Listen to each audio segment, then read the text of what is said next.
Good day mga tol, Sparkle 1255. So review muna tayo dito. Magto 2 years na to sa January.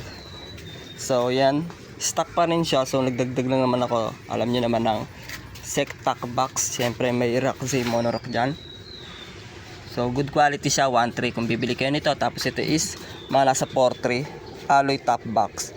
So yan lang naman dinagdag ko. So kung mapapansin nyo, yung iba kasi dito nagkakaroon ng problema, nagkakaroon ng moist. Kanina pinunasan ko siya na may magic gutter. So kahit anong ano, kasi yun is malamig tapos nagpunas kayo sa may mainit, talaga magmo-moist yun. Kasi nga mainit yung sikat ng araw. So yan, mawawala rin yan.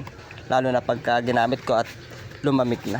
So kita nyo naman as you can see. So stock pa rin siya.